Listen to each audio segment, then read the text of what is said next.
So session is open for questions. So I just would like to ask a first question to the speakers, and then I will open to the audience.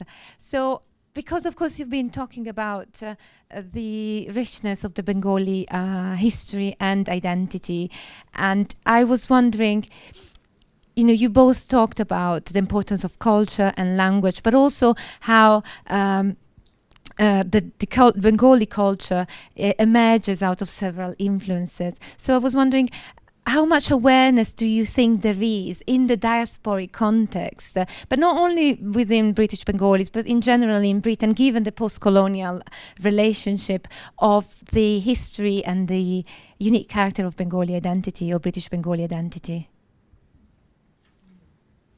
Or how important it is, do you think, to get these stories out? Answer is actually no, not much awareness.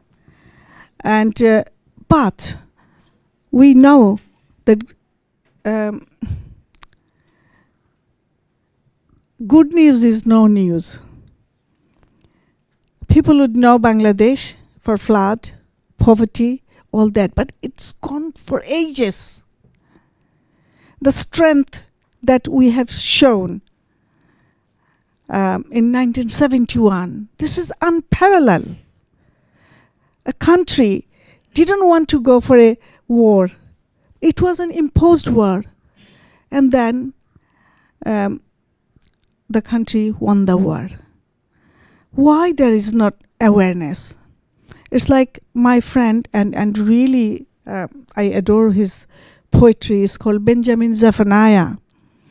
And Benjamin Zephaniah's one of the book for children. He is very multilingual. All his stuff is, targeted to the children, and really nice. I loved one of the line. In the classroom, the teacher always teaches the history, African history, Asian history, Mongolian history, Chinese history. He was asking in a poem, "Dear teacher, you are telling the story when we were slaves, but we have our history even before." So that is what it is. It is the people who are teaching, who are making the curriculum. And it is the politicians, really. We have got our representatives, like Saima is a councillor. I mean, it's been a long time in our borough. We have got dozens and dozens of councillors. And in the education, if you don't put it into the education in the form of stories, how people will be aware of it? And mostly because Bangladesh was a part of Pakistan. And not only that, Bangladesh was a part of India. So it's like you have to go 2 layers to explain about it. Okay, Saima, do you want to say something? I think you've said most of it, but to answer you plain and simply, Clelia, I think I wouldn't say there is not awareness. There is the ever-present notion of, yes, we belong somewhere. The belongingness is there. But I think we were not taught well enough how to relate to it. I think sometimes in the layers of history and political complications, political complexities, to be honest, the very human story got lost. Bangladesh faced the biggest genocide in the 20th century. Who knows? How many knows about that? We are heavily underrepresented, to be honest. Now, what these sort of sad stories or the stories of resilience, sometimes I have seen put a lot of people off because they see only the political side of things.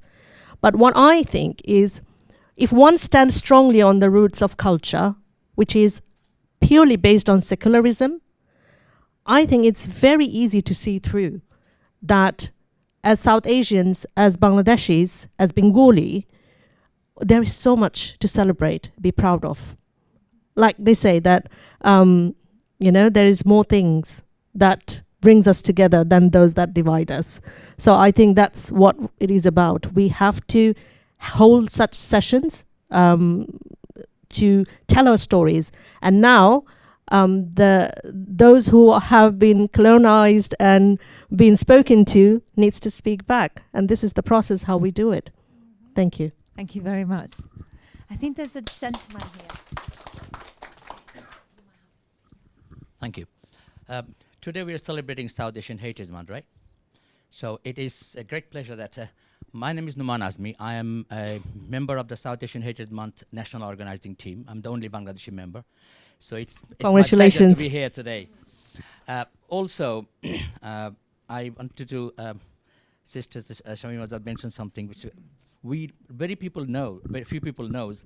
We all know about International Mother Language Day, but very few people knows about the history of it, that is deeply rooted in our culture. So I wanted to understand your thoughts about why is it the people knows about International Mother Language Day, but very people knows that its history deeply rooted in our Bangla language movement. And as a son of one of the leaders of Bangladesh Bangla language movement, my father was the one who read the memoranda demanding Bangla to be the state language first in 1948 March in Racecourse ground when he was the General Secretary of Dhaka University Students' Union. So it's very proud day for me to be discussing about the International Mother Language Day, but I think everyone should know the history of Bangladesh, Bangla language, and why it is so important for us, the language. Thank you. Thank you. Actually, I couldn't even cover the history. I had all this long list. There were some significant years and months and the moments that was actually instrumental to make this happen. But the history wasn't reflected. I mean, to me, it feels like the way you are understanding, the way the need from abroad is there. I think from Bangladesh, somehow or other we miss that.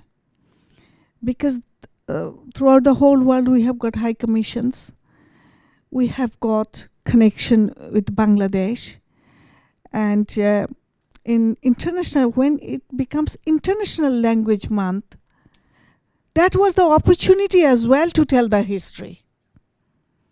So probably, I think we the people who are here, we all have to think about it, how we can do it here.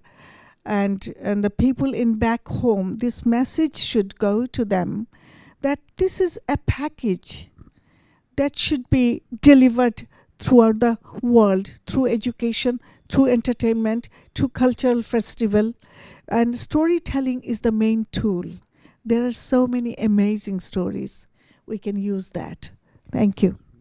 Thank you. I just wanted to add a few good news, I think, based on what has been going on locally. I would like to thank Ruxana first, because BSK UK just did an amazing project with schools that we called under Spirit of 52.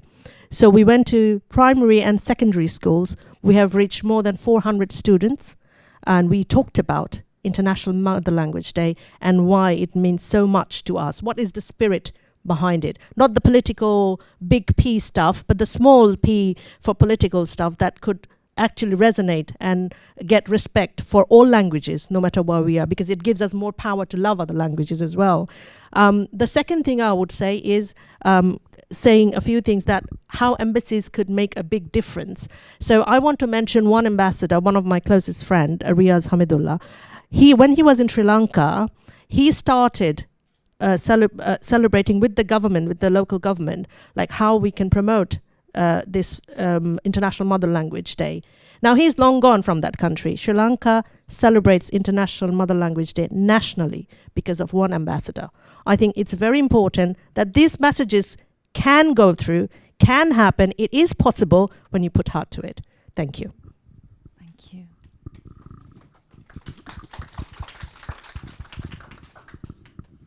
Well, is it, yeah, it is, yeah. Hi there, I'm Riyad Karim, or Shaun, and I work for the NHS, but moreover I'm a son of a Bangladeshi and a grandson of a Bangladeshi, and I'm very proud to honor the traditions of the people that came before me. But also it's so important in this kind of second and third generation as the increasing presence of Bangladeshis in the civic and life of this country, of this capital city, of which there are 333,000 registered Bangladeshi people, probably much more than that.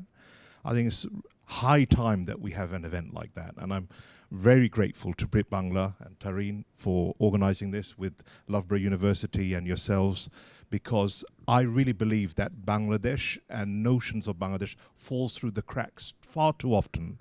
And far too often we have to say, what is Bangladesh? You know, to many people, we're all ambassadors. I was actually brought up in a pit village where my father was the only Bangladeshi doctor there in the 70s.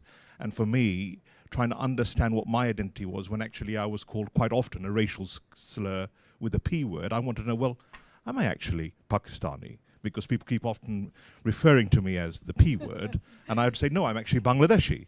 And it didn't seem to make matters any better for my racial aggressors. But my father kept on said, keep your head down, study hard, and all that kind of stuff, which every Bangladeshi child has to often hear. And I say that to my son as well.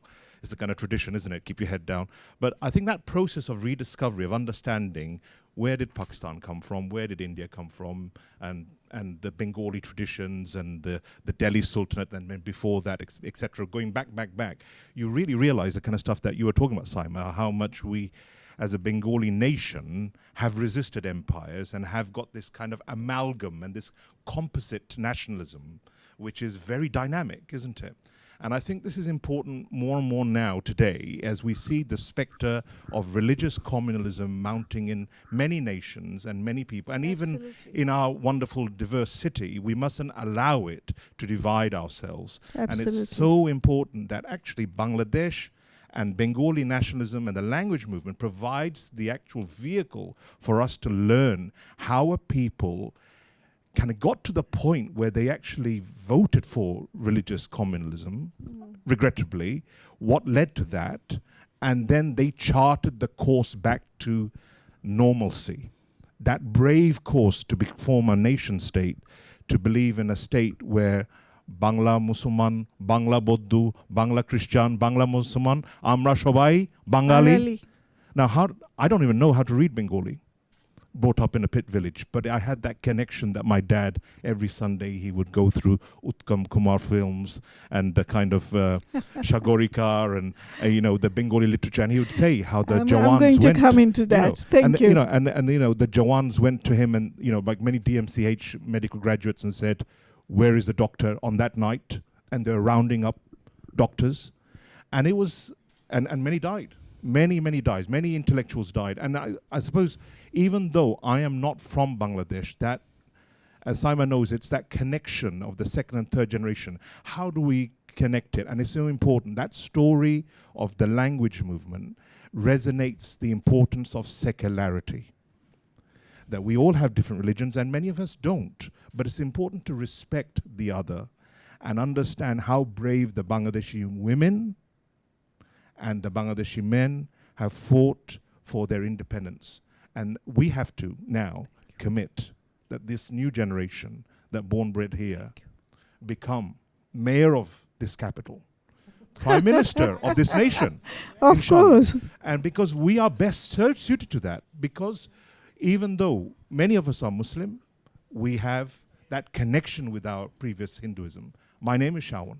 Shawan is not an Islamic name. Bengali name. My name is, it's a Bengali name, exactly. So what I'm saying is we have this beauty of religious and ethnic tapestry and secularity in the political space that is actually a role model for many nations to follow. And look at Bangladesh now, charging into the new millennium. By 2077, it will more than likely be a G22 state. So nothing to be ashamed of, kids, Bangladesh. Something to be proud of. So that when you know that you've got a deep history, which is rich and diverse and not black and white in the gray, you know you can forge a beautiful future wherever you are. But I just want to say thank you so much for inspiring us, that we have this kind of a forum. Finally, the Bangladeshi voice awakens, does it not? Actually, clearly, I would like to say that, you know, I felt like this is a privilege that I've been invited to this kind of forum and share the experience. It doesn't happen so often. So 2 things, I'm going to make it short. Like the people who are here, and we are from various backgrounds, but there are probably some people who has the heritage from Bangladesh. Before you go home, ask yourself a question. How many times you had been sharing the good news and the history of Bangladesh in your dining table with your son and daughter? It's only 1 click away. Now you don't need a teacher. You don't need a forum like this. It's the parents can inspire to find their own roots. The truth is there. The truth is there. And they can explore themselves, and celebration can be organized, but the first job belongs to the parents. Number 2, Britain actually doesn't want a society. They should be monofocused. We are a multilingual, multicultural society. Everybody has got their own strength. And strength in this case is your own heritage. If you are not proud of yourself, how can you be proud of a good British? So these are the 2 things. I had been teacher for a long time. I'm sorry. This is I'm going to the teaching mood, but it is true though. I think Saima. No, I just wanted to add one thing, is that I became terribly aware of the South Asian Heritage Month, which is supposed to be celebrating all the South Asian countries, has also become, I should say, windowed or boxed, celebrating 1 or 2 countries. And this is something that I've raised with my council and many other places, where we see, when we talk about South Asian history or heritage, we're only talking about Bangladesh, India, Pakistan, or India only, or India and Pakistan only, or India, you know, it goes like that in a loop. But there are other countries in South Asia. Absolutely. It's a big place. Are we hearing their voices too? So we must remember that when we are telling stories, we are telling stories in alliance with our South Asian neighbors, not just us. And then that creates another loop, us and them again. So we don't want to get into that. But thank you. Don't even know the names of the other countries. Exactly. Nepal, Bhutan, Exactly. Afghanistan. Yeah, absolutely. Yeah, Sri Lanka. I mentioned. Yes. But the fact that Numan, that you are the only Bangladeshi on that South Asian Heritage Month is telling. Yes. It's that we are so honored that you are there, but it The just reason shows. is that it wasn't restrictive. Now it was asked whoever wants to come. We need more Bangladeshis to join our board. We are appealing for people from Bangladesh heritage to come join South Asian Heritage Month campaign. So it's not we are restricting, it's our community are not coming forward. That's the problem. Thank you all very much. I think we are running a bit late, but if there's one last question, we can. Yes, please.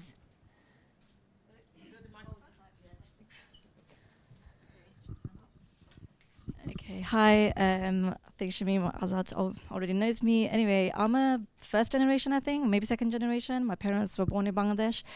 Having gone back after a very long time, I properly fell in love with it. Actually, I'm wearing a Tagore t-shirt and a Bangladesh map and everything. So my question is, being British Bangladeshi Sylheti, there are rising Sylheti educators who are very kind of violent online, who are saying that we're not Bengali. And also within people, like people who are Sylheti, who are born in Bangladesh, obviously know how to speak Bangla because it's like the state language. But now there's divisions, and it's very ironic because obviously people fought for the language, right? So my question is, like, are we Bengali, and how do we kind of deal with these people who are making divisions? And now we're at a place like, I don't know, like, what am I? Even though obviously Sylhet is in Bangladesh, in Bengal, and I do consider myself very, British Bangladeshi and very Bengali. But I have seen in the Bengali community, there's definite separation. Like if you can't speak Bangla, and it's something that I feel very strongly about. Thank you very much. Thank you first for going back, and lovely to see you in the t-shirt. I think I'll start first, very briefly to say this is not a new debate. If you remember, by the way, I'm a Sylheti myself, and I'm really proud of it. I speak both Sylheti, Shuddha Bangla, English, and there are other languages I can hint. But the thing is, for me, identity is very fluid. I don't mind being a Sylheti. I don't mind being a Bengali. I don't mind being a Bangladeshi. I don't mind being other identities. I think it depends on where we stand and where we are. And those who are trying to create a debate is again going back in putting people in the box. I don't like to be put in a box when it comes to identity, because language is a fluid thing. And if we look back, the history of Sylhet has been like that, because it has been first put in India with Assam, then taken out and brought back to Bengal, and then again brought back to Assam. So there has been a big to and fro. Hence, we Sylhetis have connections everywhere, and also we have less connections to Dhaka and other places. So it has been a historical thing, but I don't think it should stop us from saying that we are a proud Bengali. I think it's time we get over it. Thank you. I'm glad that you mentioned about how Sylhet came into inside the map of Bangladesh, and that actually made us proud, and that actually gave us a different identity, and we are so proud of our Sylheti identity. I have come from a Sylheti set of parents, and well, what I want to say, the important thing is that it is the person and that person's weakness who is putting you into the box. It's not you. It's not you. The person who is very shaky, because they feel like you are so powerful. And when people will start sort of, picking up all those points, it only divides people and it reflects on their ignorance. I would like to say, Sylheti is such a brilliant language. It had its own history, own inscript, and once upon a time, we Sylhetis had the Nagri press, all that. That actually makes some people really proud of. Not speaking in the standard Bengali or the national language doesn't matter. We can speak not like others, but like ourselves. I always say that only you will see in our community that people will pick on your accent. But think about national TV here. You have got people and presenters with Scottish accent. You have got presenters and known TV journalists with Geordie accent. Do they measure them with the accent? No. It happens only with us. But when we will be robust, when there won't be any lack of assurance within themselves, people are not going to challenge you, you see? And they know, I'm going to come with a line in Sylheti. I don't know how many people are Sylheti. There was an argument between two people, and one is saying, don't say everything is Dhaka. Dhaka is not there are so many districts. And the Sylheti person was saying, I didn't mean that actually. The huge community here, mostly from Sylhet. And he was so unhappy with the other guy. He said, Ekdin aiba tumi lantern dia tumi Sylheti kutum tukaibai. Because what is it? Because it is the strength where people look up to you. So remember that. Thank you. Translate that. Yeah, for those who don't hear. When you just landed, you're looking for your cousin. Basically, a lot of things came here. But I just wanted to add, also ethnically,